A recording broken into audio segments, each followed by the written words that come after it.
বন্ধুরা আসসালামু আলাইকুম, ব্যাক টু মাই চ্যানেল। আমি আছি আপনাদের সাথে পারুল আলম। দুর্দান্ত স্বাদের দুটো রেসিপি একই ভিডিওতে। শীতকালে রকমারি সবজি ওঠে, সেই সবজি দিয়ে 5 স্টার হোটেলে যে পদ্ধতিতে ফ্রাইড রাইস আর চাইনিজ ভেজিটেবল রান্না হয় সেটাই দেখাবো আজকে। এখানে আমি চাল নিলাম, চালটা খুব ভালো পানি গরম হওয়ার পরে আমি আমার পরিমাণ মতন চাল দিয়ে দিলাম। এখানে দিয়ে ভালো করে নেড়েচেড়ে চালটার ভিতরে আমি সাদা তেল ব্যবহার করব। অবশ্যই রান্নার যে কোনো তেল দিতে পারেন। আর পর্যাপ্ত পরিমাণ লবণ দিয়ে আমি রাইসটা ঝরঝরা করে রান্না করে নেব, পানিটা ঝরাই নেব। ভাতটা ভালো হলে ফ্রাইড রাইসটা ভালো হবে, সেটা মনে রাখতে হবে আমাদের। যা হোক, ভাতটা হয়ে যাবে এখনই। আমি ভাতটা জড়াইতে দেব।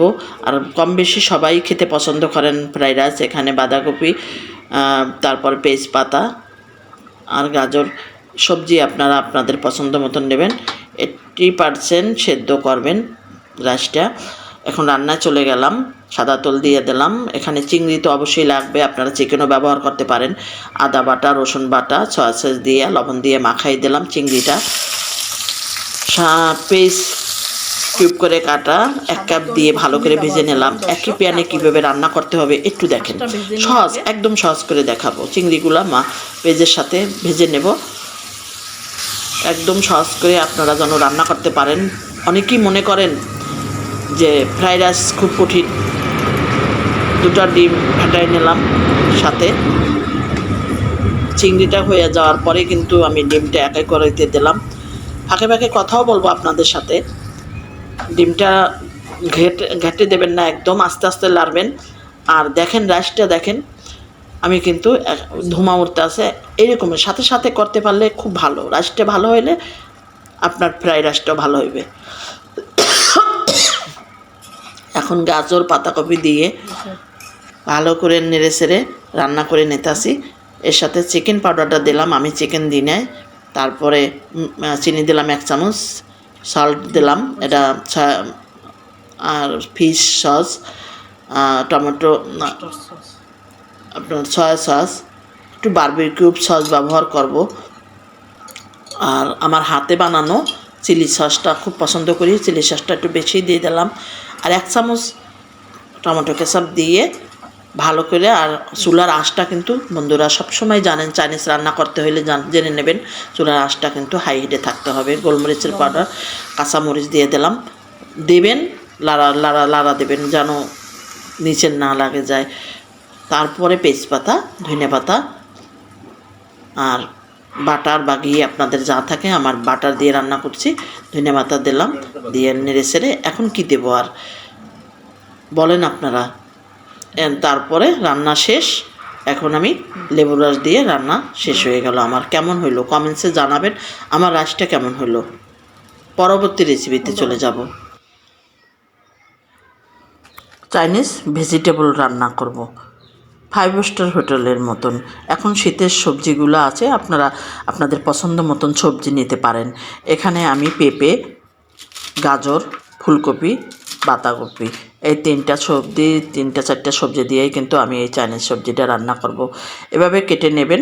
আর যেভাবে সেদ্ধ করা দরকার, আগে শক্ত সবজিটা কিন্তু আপনারা অবশ্যই দেবেন। তারপরে ওটা যদি 2 সেকেন্ড পরে বা 2 মিনিট পরে আপনারা কিন্তু এই যে বাঁধাকপি আছে ওইটা দেবেন। আর বেশিক্ষণ রান্না করবেন না, কালারটা নষ্ট হয়ে যাবে। 70% রান্না করে তারপরে ঢেলে নেবেন। এখন এভাবে আপনাদের পছন্দ মতন কেটে নেবেন, যত পাতলা করে কাটবেন ততই কিন্তু সুন্দর হবে। দেখেন হয়ে গেল আমার সবজি কাটা। এখন আমি একটু চিংড়ি মাছটা কীভাবে ফ্রাইড রাইসে দিছি কেটে, সেটা একটু দেখাতে চাই। মাথাটা নেবেন না, চিংড়ি মাছটা এভাবে কেটে নেবেন, লেজুরটা কিন্তু রেখে দেবেন। এভাবে করে আমি কিন্তু চিংড়ি মাছটা কেটে নিয়েছিলাম, সেটাও কিন্তু আপনাদের সাথে শেয়ার করলাম। এই অবস্থা। এখন এই যে আমাদের সবজিটা সিদ্ধ হওয়ার পরে কিন্তু পানিটা ফালাই দেবেন না, এটাও আমাদের কাজে লাগবে। এখন ফাইনালি বাটার দিলাম, রান্নায় চলে গেলাম। রসুন বাটা 1/2 চামচ, আদা বাটা 1/2 চামচ দিয়ে ভালো করে কষাই। এটা আপনারা কিন্তু কুচি করেও দিতে পারেন। কিউব করা পেঁয়াজ। আর কালারটা কত সুন্দর সেদ্ধ পরে দেখেন, কোনো মতন ঢাইকা সেদ্ধ করবেন না। এখন আমি দিয়ে ভালো করে কষাই নেব। ঝটপট রান্না। লবণ দিয়ে দিলাম একটু, মানে হাফ চামচের মতন লবণটা দিয়ে দিলাম আগে। সস দিলাম, যেহেতু আমরা সস ব্যবহার করবো লবণের দিকে খেয়াল রাখবো।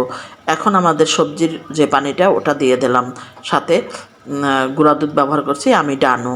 আপনারা দুধ ছাড়াও কিন্তু রান্না করতে পারবেন। এখানে চিনি দিয়ে দিলাম, সুন্দর ভালো লাগবে সেই জন্য।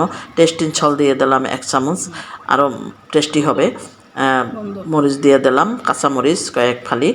এখন ওটা বলক ওঠার পরে যখন হয়ে আসবে তখন কর্নফ্লাওয়ারের মিশ্রণটা দিয়ে নেড়ে ছেড়ে তুলে ফেলবো। হয়ে গেল আমাদের চাইনিজ সবজি। এখন গোলমরিচ দিয়ে নামাই ফেলবো। এই, আর কিছু করতে হবে না, বেশি জাল দেবেন না, আপনার গ্রেভিটা ঘন হওয়া পর্যন্ত রান্না শেষ। ভালো লাগলে অবশ্যই একটা লাইক দিতে বলবেন না।